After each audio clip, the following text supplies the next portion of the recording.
আমি আলাদা একটু তেল দিয়ে একটু পেঁয়াজ দিয়ে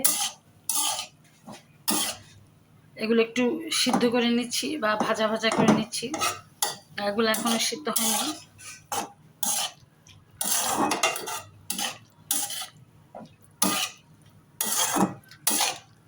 এরকম একটু সিদ্ধ বা ভাজা ভাজা করে নেবেন।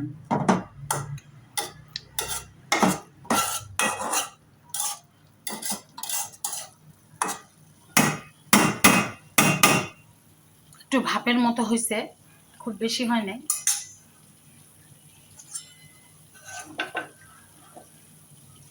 এখানে যেহেতু মশলা দেওয়া নাই, মাছের সব মশলাগুলো দেওয়া আছে, এর জন্য আমি মাছগুলি দিয়ে দিচ্ছি,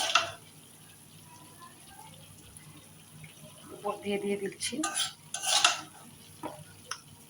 এখানে তেল দেওয়া আছে, সরিষার তেল। আমি কিন্তু ভাজিতে একটুখানি সয়াবিন তেল দিছিলাম, আপনারা তাই দিবেন।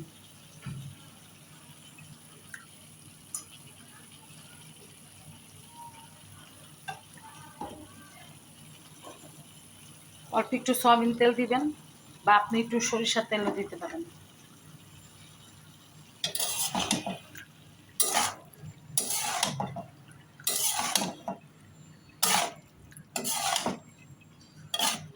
এইভাবে একটু নেড়ে চেড়ে দিবেন।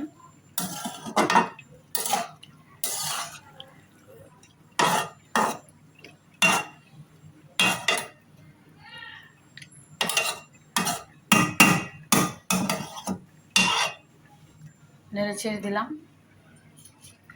এখন যে কড়াইটাতে আমি মাছ ভিজাইছিলাম,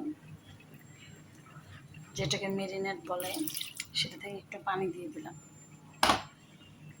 খুব বেশি পানি দিলে মজা লাগবে না, পানি আপনাকে কম দিতে হবে, যেহেতু এটা গুঁড়া মাছ। আমি একটু চেখে নিলাম ঠিকঠাক আছে কিনা। এখন আমি যেটা করবো সেটা হচ্ছে ঢেকে দেব। আমার আসলে রান্না করতে করতে জিরা শেষ হয়ে গেছে, তো জিরা করতে আমার সময় লাগবে। তো আমি রান্নাটা যেহেতু বসাই দিছি, সেহেতু আমি আরেক ধরনের চাট মশলা আছে আমার কাছে। এটার সাথে সুবিধা হচ্ছে জিরা আছে, এর জন্য আমি সে মশলাটা দিয়ে একটু নেড়ে চেড়ে দিচ্ছি। মশলাগুলো আগে না দিলে কি হয়, পরে দিলে মজা পাওয়া যায় না। লাউ খোসাটা হালকা সিদ্ধ হয়েছে, কিন্তু আলু সিদ্ধ হয়ে গেছে।